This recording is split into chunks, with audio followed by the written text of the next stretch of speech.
नमस्कार मित्रों, मैं पंडित जनार्दन तिवारी आशा करता हूं कि आप सभी सकुशल होंगे।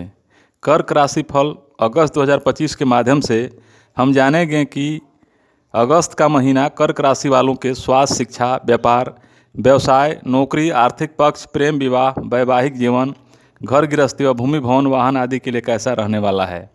इसके अलावा इस माह के ग्रह गोचर के आधार पर हम आपको कुछ उपाय भी बताएंगे जिन्हें अपनाकर आप संभावित परेशानी या दुविधा का हल भी प्राप्त कर सकते हैं।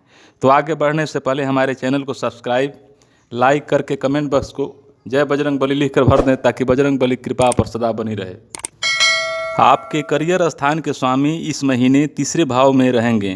तीसरे भाव में मंगल के गोचर को अच्छे परिणाम देने वाला माना जाता है। ऐसी स्थिति में मंगल आपको अच्छा कॉन्फिडेंस और अच्छी ऊर्जा देकर आपके कामों में सफलता दिलाने का काम करेंगे। हालांकि मंगल पर शनि ग्रह की दृष्टि भी रहेगी जो कभी कभी अनावश्यक ऊर्जा देने का काम कर सकता है अथवा आप ओवर कॉन्फिडेंस होकर अपना नुकसान भी कर सकते हैं। इसलिए ऐसे में सुझाव यही रहेगा कि योजनाबद्ध तरीके से धैर्यपूर्वक किसी अनुभवी व्यक्ति के मार्गदर्शन में काम करके आप अच्छे परिणाम प्राप्त कर सकते हैं। यदि आप नौकरी पेशा व्यक्ति हैं और जॉब में बदलाव चाह रहे हैं तो नौकरी में बदलाव करने का भी यह महीना अच्छे और अनुकूल परिणाम दे सकता है। वहीं व्यापार व्यवसाय से संबंधित बात की जाए तो बुध ग्रह का गोचर पहले भाव में होने के कारण अच्छे परिणाम देने में पीछे रह सकता है। ऐसे में नए सिरे से किसी व्यापार को लेकर किया गया निर्णय गलत भी हो सकता है। वहीं पहले से किए जा रहे व्यापार में कोई विशेष फर्क नहीं पड़ेगा, अर्थात जो जैसा चल रहा है उसको अपने पुराने अनुभव के आधार पर मेंटेन करते रहेंगे तो परिणाम अच्छे बने रहेंगे। कहने का तात्पर्य यह है कि अगस्त 2025 का महीना सामान्य तौर पर आपके कार्य क्षेत्र में अनुकूल परिणाम देता हुआ प्रतीत हो रहा है। व्यापार व्यवसाय में पुराने अनुभवों का लाभ लिया जा सकता है। वहीं नौकरी के मामले में नए पुराने दोनों तरह के अवसरों का आप लाभ ले सकते हैं। आर्थिक मामले की बात करें तो इस महीने आपके लाभ भाव के स्वामी शुक्र की स्थिति सामान्य तौर पर अनुकूल नजर आ रही है। हालांकि द्वादश भाव में शुक्र के गोचर को अच्छा माना जाता है, लेकिन द्वादश भाव खर्च का भाव होता है। ऐसे में आर्थिक मामले में लाभेश का द्वादश भाव में जाना खर्चे आने का संकेतक है, अर्थात धन का आगमन होने से पहले ही इस महीने खर्च की प्लानिंग हो सकती है। यानी कि आपको पहले से ही कुछ ऐसा काम समझ में आएगा जिसे करने के लिए आप अपने आने वाले आमदनी को खर्च करने की योजना बना लेंगे। वहीं धन भाव के स्वामी सूर्य की स्थिति भी इस महीने ज़्यादा अनुकूल नहीं है। हालांकि महीने के दूसरे हिस्से में दूसरे भाव के स्वामी सूर्य ग्रह बचत करने में कुछ मदद कर सकते हैं अथवा पहले से बचाए हुए धन को सुरक्षित रहने में कुछ हद तक मददगार बन सकते हैं। लेकिन फिर भी लाभ और धन दोनों भावों की स्थिति इस महीने बहुत मजबूत नहीं है, अतः आमदनी के रास्तों में कुछ धीमापन देखने को मिल सकता है। साथ ही साथ बचत के मामले में भी थोड़े से कमज़ोर परिणाम मिल सकते हैं।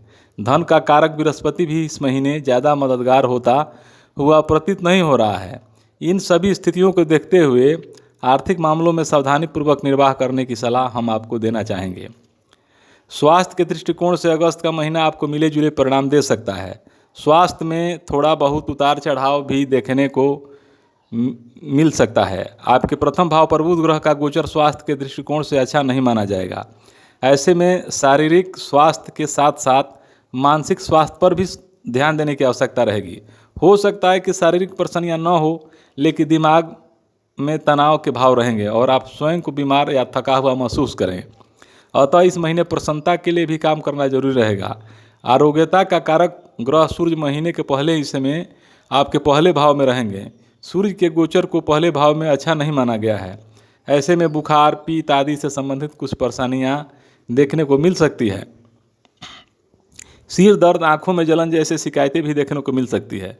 महीने के दूसरे हिस्से में सूर्य तुलनात्मक रूप से बेहतर परिणाम देना चाहेंगे, लेकिन फिर भी इस महीने आपको स्वास्थ्य को लेकर जागरूक बने रहना समझदारी का काम होगा। कहने का तात्पर्य यह है कि अगस्त 2025 का महीना स्वास्थ्य के दृष्टिकोण से औसत स्तर का है। ऐसा भी हो सकता है कि स्वास्थ्य के मामले में इस महीने कभी कभार परिणाम औसत से कुछ कमज़ोर मिले। ऐसे में अपने तन और मन दोनों का ख्याल रखना जरूरी रहेगा। अगस्त के महीने में यदि आपको प्रेम संबंध की बात की जाए तो इस महीने आपके पंचम भाव के स्वामी मंगल की स्थिति काफ़ी अनुकूल है।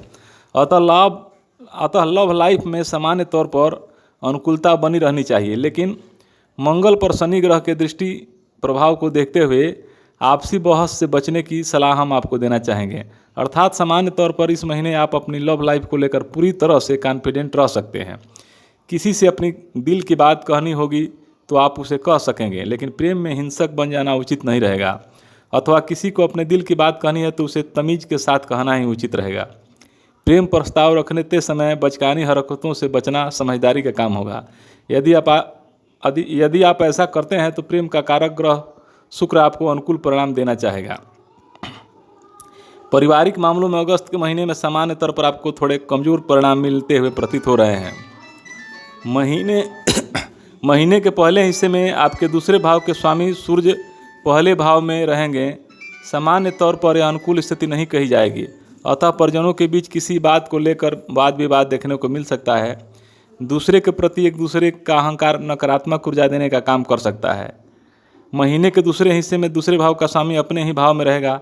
वैसे तो दूसरे भाव में सूर्य के गोचर को अच्छा नहीं माना जाता है, लेकिन दूसरे भाव के स्वामी अपने घर में ही रहना कुछ मामलों में अच्छे परिणाम दे सकते हैं।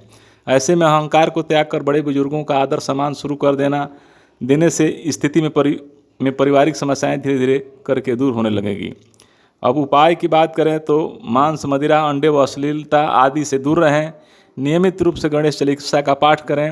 इस महीने गुड़ का सेवन न करें। मुझे उम्मीद है कि आपको यह वीडियो पसंद आया होगा। अगर आपके कोई प्रश्न या सुझाव हैं तो कृपया उन्हें कमेंट में बताएं। अगर आप मेरे चैनल पर नए हैं तो कृपया सब्सक्राइब करें और बेल आइकन को दबाएं ताकि मेरे नए वीडियो के बारे में पता चल सके। आपकी प्रतिक्रिया के लिए धन्यवाद।